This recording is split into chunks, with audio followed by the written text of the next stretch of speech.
Godmorgen, hr. Albrechtsen. Holdet bag den nye Mission Impossible-film er på visit i Dubai. Din mission, hvis du altså vælger at acceptere den, er at drage dig ned og interviewe instruktøren Brad Bird og filmens skuespillere. Prøv så vidt muligt at få en enkelt kommentar fra Tom Cruise. Hvis du eller et andet medlem af Filmz TV-redaktionen bliver fanget, vil udenrigsministeren afvise et hvert kendskab til jeres handlinger. Denne besked vil destruere sig selv om 10 sekunder. Og husk, film skal ses i biografen, og derefter på Blu-ray. Blu-ray er nice.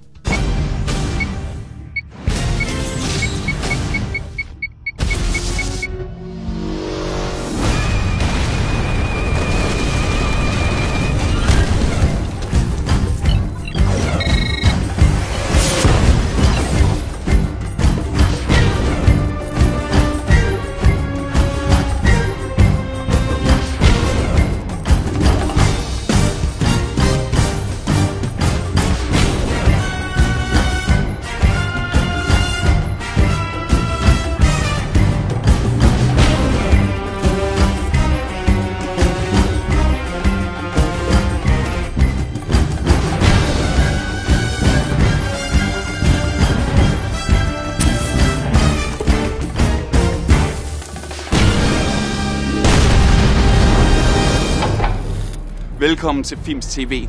I denne uge er vi taget hele vejen til Dubai. Bag mig står Burj Al Arab, verdens eneste 7-stjerner hotel. Men vi er altså ikke kun for at beundre byens majestætiske bygningsværker og overdådige skyline. Vi er her for at tale med nogle af folkene bag en af årets absolut største film, Mission Impossible Ghost Protocol. Com check. We're live. Target acquired. What the hell is that? Abort. Ethan, what happened in the Kremlin? It was a setup. Mission Impossible Ghost Protocol er det fjerde kapitel i den populære filmfranchise om superagenten Ethan Hunt, der spilles af Tom Cruise. I filmen må Hunt og hans kollegaer kæmpe en brav kamp for at bevise deres uskyld, efter de blev bebrejdet for et terrorangreb i Moskva, samtidig med at de må forhindre et grufuldt dommedagsscenario. Det er en skæbeskøn actionfilm, som både er enormt humoristisk og nervepirrende. Ikke mindst takket være Brad Birds knivskarpe instruktion. Mission Impossible Ghost Protocol er desuden Brad Birds første live-action spillefilm ovenpå en række kritikerroste tegnefilmsucceser. Det er blandt Pixars Ratatouille og De Utrolige, en af genrens helt store perler, hvor i Brad Bird også brillerede som stemmelægger til den kvindelige og opfindsomme opfinder Edna Mode. My God, pull yourself together!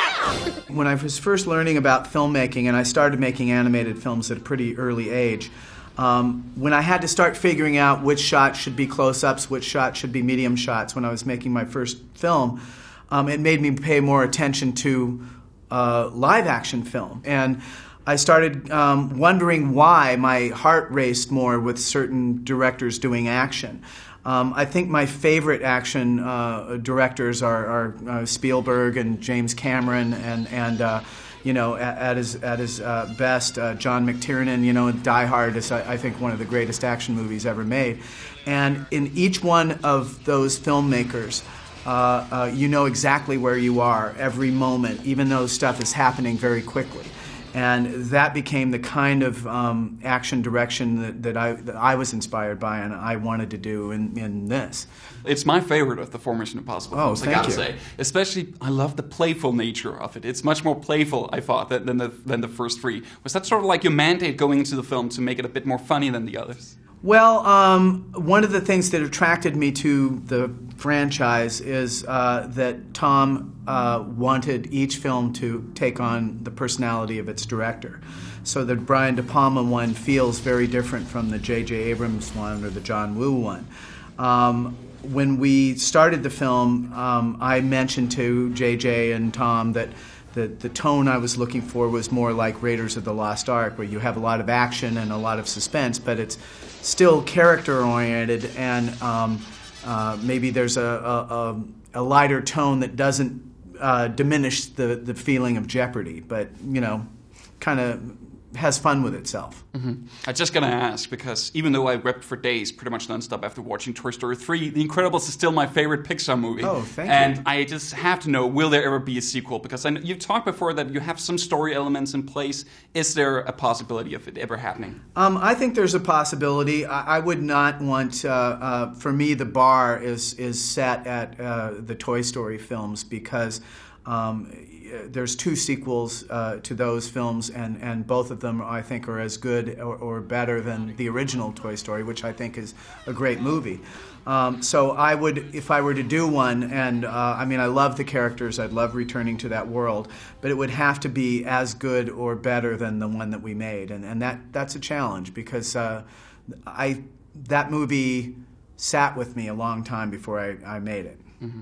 I read this book by Walter Murch once, you know, the famous editor. Yeah, In the Blink of an Eye? Yeah, no, the one he did afterwards. Oh, with Michael Ondaatje. Yeah, exactly. Yeah, and Conversations. Exactly, Conversation. There was this section about animation, which really, where the author said that the reason he didn't like animation was that everything had to be meticulously planned. And I guess it still has to be, right? I mean, you have to plan it, design it, build it, and then render it as well. So There's not much room for improvisation. Do you agree with that? And was also that one of the things that attracted you to do a live-action film? Yeah, I agree with that to some extent. There are moments of spontaneity when you record the sound, and there are ways to construct animation that takes advantage of happy accidents a little bit. But generally, it's not a spontaneous medium. It isn't. You can imitate spontaneity, but you can't create it.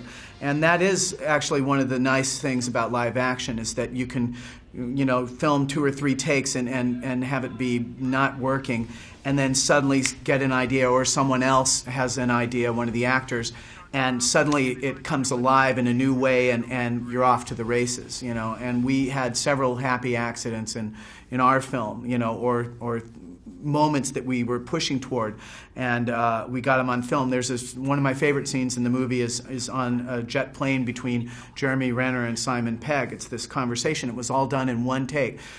Because of the lighting, we were able to shoot 2 cameras simultaneously, which most of the time you can't do when you're doing 2 ends of a conversation. And they did that scene that's in the movie is 1 take. And they just hit it out of the park, and so it was like those days are the days you really pray for, and we had some of those days. Okay, so we enter the party separately as guests. Ethan quarterbacks while Jane gets the codes from the billionaire. I switch off the fan, you jump into the computer array and I catch you. You plug in the transmitter, then Ethan feeds me the codes, which I then use to pinpoint Hendrik's location. Okay, you just breezed over something I think really important. The computer array part, where I just jump. And I catch you. Yeah. Why is that so hard to grasp? Well, why? It's a 25-foot drop. I'd be more worried about the heat. And then there's that. What heat?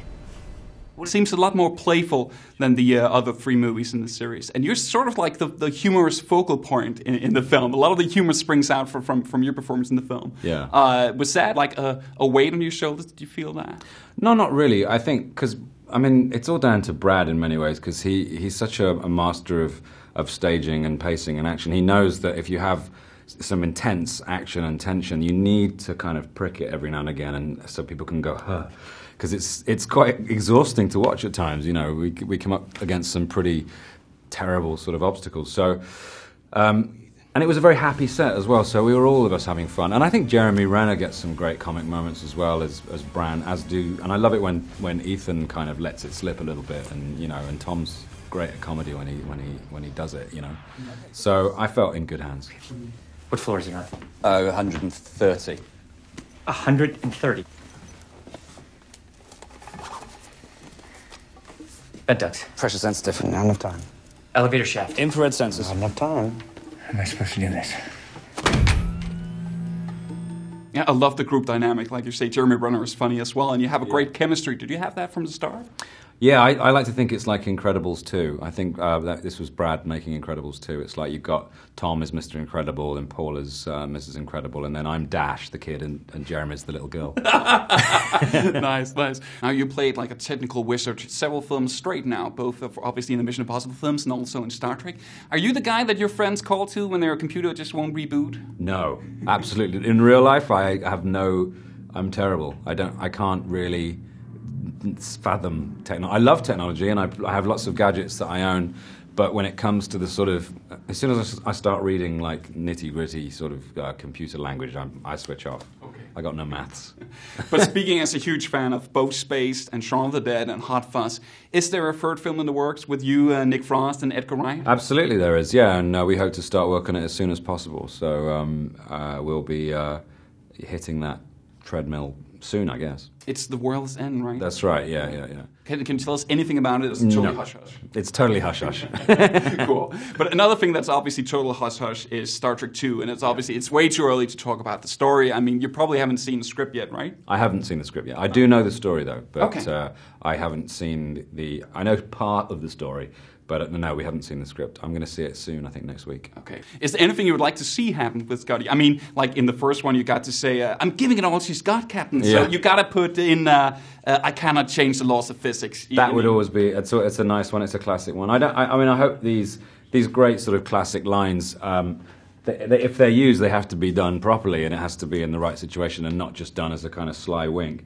I'd like to see Scotty having more physical relations with Orion slave girls. That would be awesome.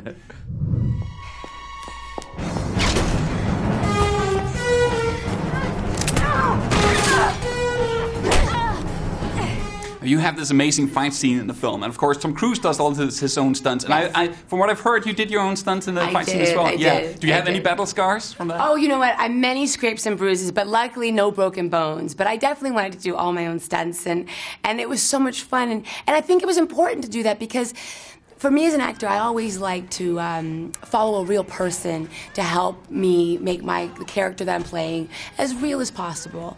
But when you're playing a spy, there's nobody available. And so actually being able to do the physical feats helps inform your whole emotional life and character, and that's what helped me get into character and really believe that I was Jane Carter. Mm-hmm. Chemistry is a magical thing. You don't know if it's going to be there or not. Tom and Simon had worked together briefly in Mission Impossible 3, but none of the rest of us hadn't worked together, and it was interesting. We just all got along, and we laughed, and we poked fun, and I don't know, it's very difficult to get 4 actors in a room that like each other. So it was really quite remarkable, and I hope we get to do it again. I en af filmens mindre roller finder vi desuden Anil Kapoor, som er en af Indiens allerstørste stjerner. Nogle af jer kan formentlig huske ham fra Slumdog Millionaire, hvor i han spillede den sleske vært på Indiens udgave af Hvem vil være millionær. Og i Mission Impossible Ghost Protocol er han nøjagtigt lige så slesk og ulækker i rollen som en stenrig slyngel. Kapoor er i årevis blevet kaldt Indiens svar på Tom Cruise, så vi vælger at spørge ind til sammenligningen, nu hvor Kapoor rent faktisk har arbejdet sammen med Tom Cruise. Well, you can't compare me to him because he is, I've been in India, but he's the world's biggest star. And his achievements and his commitment and his dedication and the kind of work he has done and the kind of work he's doing. We all artists all over the world, including India, have been inspired by Tom Cruise. So for you to say, I am humble, thank you so much. Kapoor rundede desuden af med at hilse på sin højt elskede fætter, som åbenbart arbejder herhjemme i vores lille kongerige. I think he's an executive. Okay. In a company. Yeah. Yeah. And let me say hello to my cousin, Shashi. Shashi, this is me, Anil, saying hello to your wife and your beautiful daughter. Hello, please. Okay? And go and see Ghost Protocol, Mission Impossible. Yeah, go and see it. It's great. Go and see it. It's great. Tell all your friends to see it. Velkommen tilbage til Filmz TV. Jeg står lige i øjeblikket ved den røde løber på den internationale Dubai Filmfestival. Og her kommer stjernerne snart fra Mission Impossible Ghost Protocol, og vi vil forsøge at få fat i Tom Cruise og de andre stjerner fra filmen. Well, Brad, like I told you yesterday, I loved the film. I thought it was the best of the Mission Impossible films. Oh, thank you. I thought there was only one thing missing that I really wanted to have in the film, and that was a live-action version of Edna Mode. Couldn't they find a wig that fitted your head, or...? They cut me out, darling. There was no place for me to go. Ja, før vi smuttede tilbage til landet, hvor Anil Kapoors fætter tjener ind til føden, besøgte vi filmens verdenspremiere i Dubai. Stjernerne dukkede løbende op på den røde løber, men det mest interessante var naturligvis, at Tom Cruise, som ikke stillede op til personlige interviews, også ankom. Mens et væld af lokale kendtiser passerede kameraerne, blev Cruise bombarderet med utallige skrål og autografønsker fra tilskuerne. Da 1,5 times tid var gået med det, fik vi desværre at vide af pressefolkene, at Cruise ikke havde mere tid til at tale med pressen. Men i allersidste øjeblik fik vi kæmpet os frem til Tom Cruise for at pitche vores egen idé til Mission Impossible 5. You've climbed the steep rock face in Mission Impossible 2. You've now climbed the tallest building in the world. Can you confirm today that you'll be snowboarding down Mount Everest in the 5th one, or where do you go from here? Not a bad idea, actually. Maybe we'll throw that one out there. Or maybe outer space. Yeah, I don't know, man. I don't know. We got to figure that out. We got to figure it out. Thank you, man. Thank you very much. Sådan, mission fuldført. Og det var i øvrigt alt for denne gang på Filmz TV. Senere på ugen har vi en særudsendelse, hvor vi anmelder Mission Impossible Ghost Protocol og ugens andre nye premierefilm. Allerede på torsdag vil du dog kunne finde anmeldelsen af filmen på Filmz. På gensyn. Jeg optager bare for en sikkerheds skyld, så vi kører den bare. Tak. Vi prøver lige en, hvor Johan ikke falder i ledningen. Tak. Du griner for meget. Ja. God idé.